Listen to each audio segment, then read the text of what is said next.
From the ABC 27 Storm Track Center, it's time to go beyond the forecast.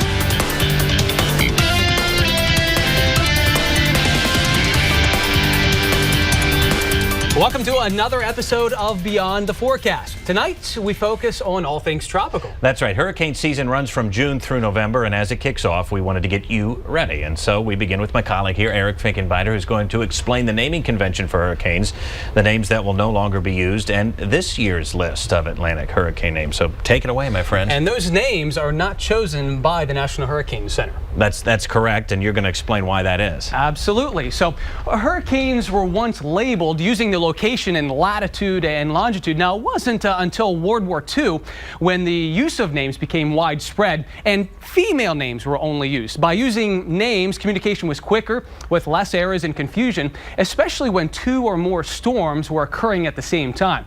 Now, male names were not used for Atlantic storms until 1979.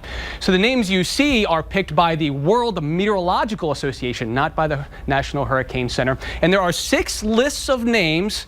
Once the 6th list is used, they will revert back to list 1. So these lists are recycled, and the only time lists change is when a hurricane causes so much damage or casualties that it becomes inappropriate to be used again for reasons of sensitivity.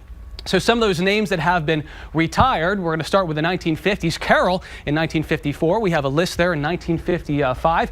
These names will no longer be used. 1960s, it almost about every year we had a name that was retired, from Donna in 1960 all the way to Edna in 68, Camille in 1969. In the 70s, not a lot, but of course we had the big one, and probably the one that's notorious in the 1970s was Agnes in 1972. In the 80s, Alan in 1980, and Hugo, I think that was one of the more popular ones and one of the more notable ones here in the 1980s and the 90s. We did have a few as well, including Floyd and Lenny, and Andrew, that was a big one in 1992. Now, starting off in the 2000s, that's when we saw a lot. The decade between 2000 and 2010 really brought a lot out, especially in 2005. Of course, we have Katrina, Rita, and Wilma at that time, and not a whole lot here. Starting this decade, Igor, Thomas, we have Irene and Sandy, of course, from last year. Now, this year's hurricane names, we'll start off with Andrea, Barry, Chantal, and you can see this is just one of the 6 lists that we use. So when we start off this new season here, these are the names that you will be seeing here as we move into the 2013 season. And, you know, I found it very interesting that the retired names, there was actually a huge slew of them between 2000 and 2010. Yeah, we had a very, very active year, and it seems like this decade, not quite as much, but at least we have, you know, we are seeing at least one a year. And of course, Sandy, not going to forget about that anytime soon. Yep, that's right. So coming up a little bit later in the show, Ryan Coyle takes a look back at the tropical systems that have impacted central Pennsylvania over the years. Plus, I sit down with 2 experts to go inside tropical cyclones and get their predictions for this season. And coming up next, Dan gets sciencey. But first, here's something to test your weather knowledge.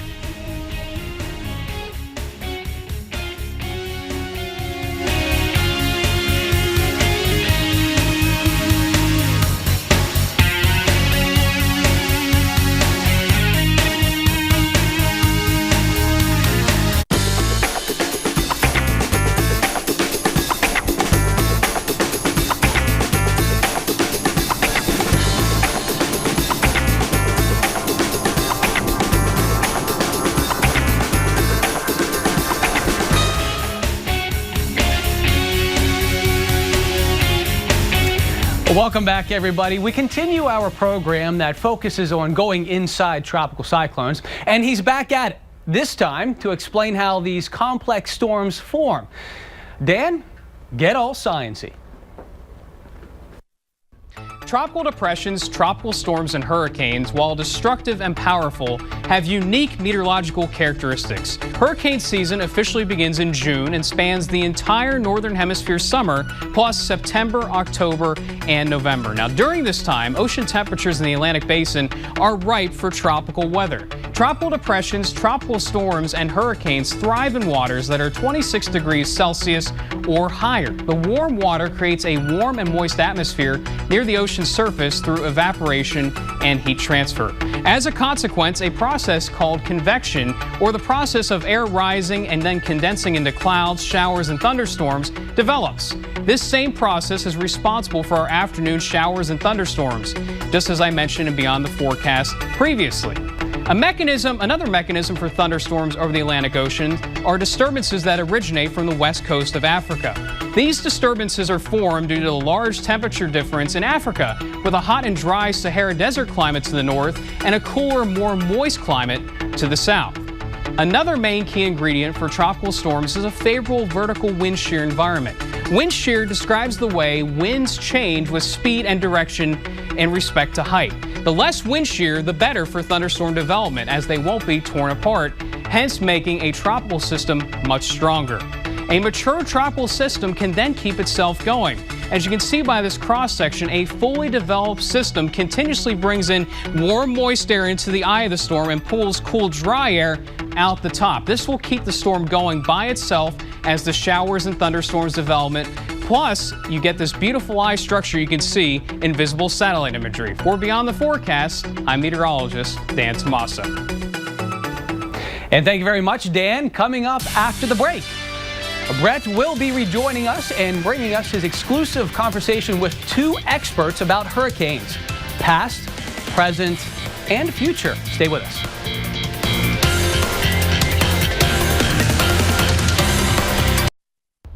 Welcome back. I recently traveled to Penn State University to chat with two experts from the meteorology department about the tropics. Not only will you hear their predictions for this upcoming hurricane season, but you will also hear from one that describes her dramatic flight inside the eye of the storm. The Walker Building on Penn State's main campus, my old stomping grounds and home to the meteorology department. As hurricane season begins, two experts sat down with me to discuss everything tropical, including how forecasting these types of storms has improved. Perhaps 10 years ago, what would have been a 1 to 2 day forecast is now a 2 to 3 day forecast. So we have maybe 24 to 48 hours more warning as to where the storm may likely hit. Fred Gadomski is a senior lecturer at Penn State and host of the program Weather World. He highlighted the importance of ocean temperature cycles when forecasting tropical activity. The Atlantic Ocean in general goes through a warmer phase and a cooler phase that lasts about 25 to 35 years. And as we all know, it's the ocean temperatures in the Atlantic that's the fuel for hurricanes, and so there's higher octane fuel available right now. Warmer waters have led to more tropical activity in recent years, and therefore more accurate forecasts are vital, especially to those living along the coast. We have a lot more data, and that we're using it more effectively, mainly satellite data, but also radar and some of the new plane technology that we have. And also that the computers have improved so much and the modelers have become more sophisticated at how they use that data. Dr. Jenny Evans is a professor of tropical meteorology at Penn State and studies systems that move from the tropics and affect the mid-latitudes.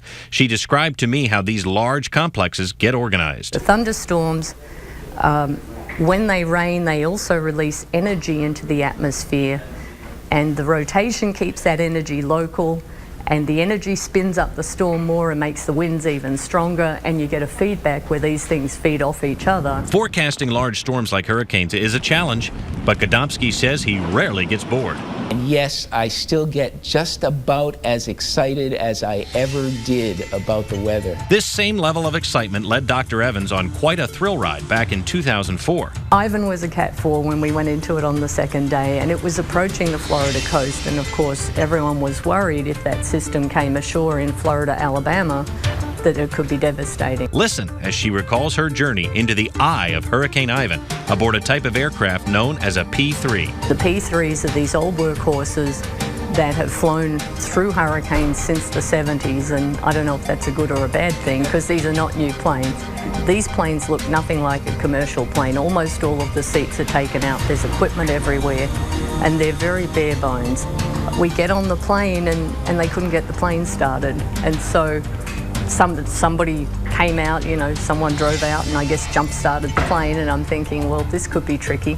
So we flew through the eye of the storm 8 separate times. Wow.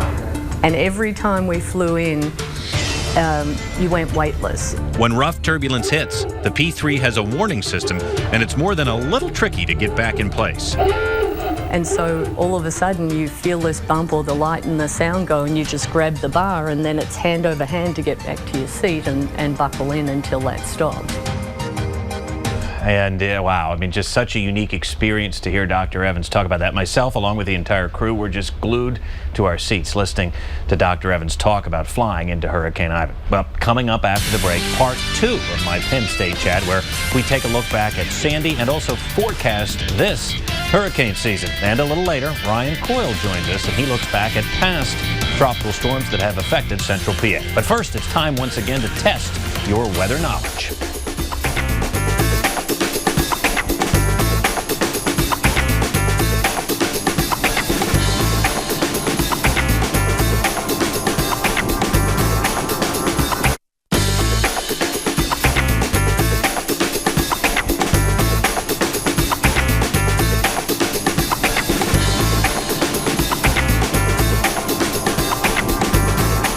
Welcome back to Beyond the Forecast. Brett joins us again to continue his chat with the experts from Penn State. And this time, you're going to be taking a look back at Sandy.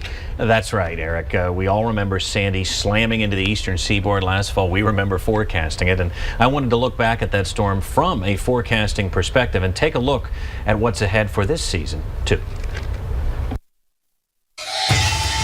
Dr. Jenny Evans, professor of tropical meteorology at Penn State, had the opportunity to fly into the eye of Hurricane Ivan in 2004.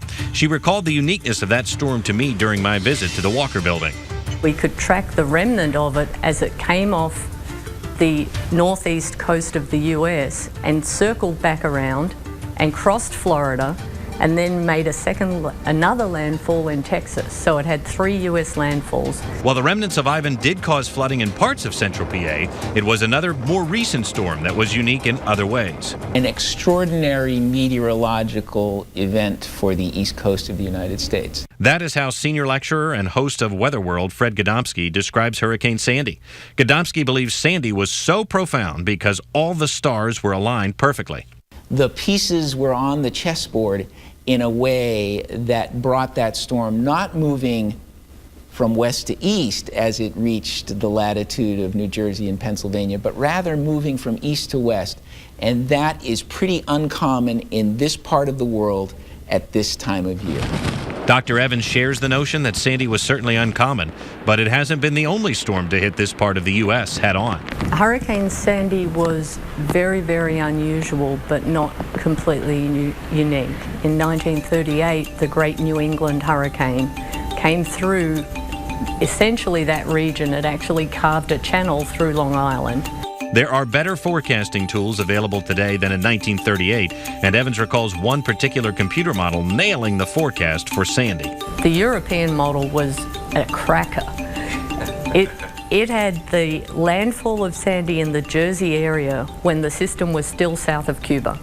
Wow. Which is phenomenal. Looking ahead to this season, both Gadomski and Evans believe there are a few things to watch. This is probably going to be a fairly active season, and one where East Coast cyclones are perhaps a little more favored than usual. One of the reasons for this happens to be El Nino, or a lack of one. We don't have an El Nino forecast for this year, so it looks like we have a lot warmer waters, a lot more opportunity to feed those thunderstorms, and nothing out of the ordinary to tamp them back down. So that gives us the opportunity to have a lot more active season. Although the tropics could be active this season, landfall is not a guarantee.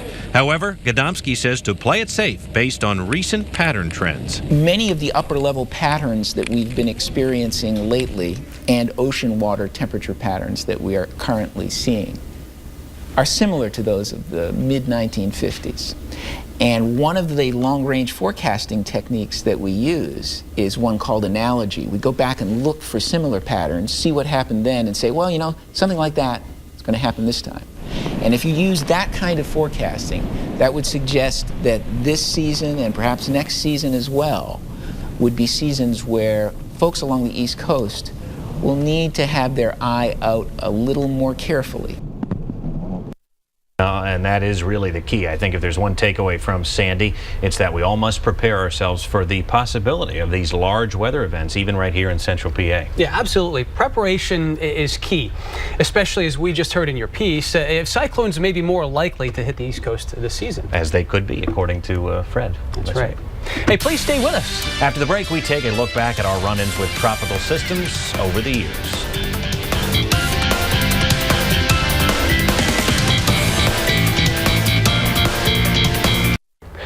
We spent the last half hour talking about how tropical storms can affect our region. But now it's time to look back at those that did. Meteorologist Ryan Coyle examines the worst storms we have seen over the last 100 years. Floyd, Agnes, Eloise, Lee. These are the storms that have brought tropical havoc to our area over the last 100 years, some occurring before names were even attached. The September hurricane of 1896 destroyed the covered bridge over the Susquehanna between Wrightsville and Columbia. In 1933, the Chesapeake-Potomac hurricane brought over a foot of rain to York. More recently, it was Eloise in September of 1975. Nearly 15 inches of rain fell in Harrisburg. 1999, Hurricane Floyd. No, we didn't expect nothing at all, really. Expected some rain, that's about it. Yeah, some heavy rains, but nothing like this. They may not have expected it, but we sure did get it. The next big one was Isabel in September 2003. Again, not so much the rain, but the winds, gusting at times to 60 miles per hour, brought down trees and knocked out power to 500,000 in central PA. 2004, it was a triple punch from the tropics that brought flooding to the region. Creek come up about 6 inches in the last hour. We took a lot of water today. On their own, the remnants of Hurricanes Francis, Ivan, or Jean would not have been a big deal, but all three occurred over the course of just a couple weeks, and it was too much for rivers and streams. That brings us to this list, the top 5 wettest months in Harrisburg. Every one has to do with tropical weather. We've already talked about 3, 4, and 5, Eloise, the 33 hurricane, and the Francis, Ivan, Jean combo. Number 2 goes to the remnants of Tropical Storm Lee from September of 2011, a storm that never even became a hurricane. Very, very devastating.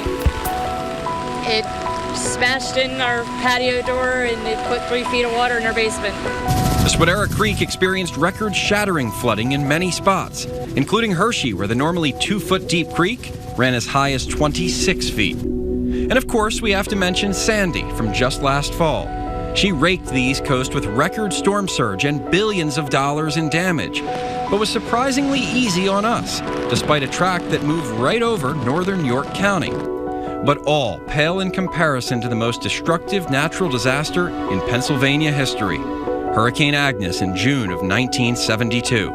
The numbers are just amazing.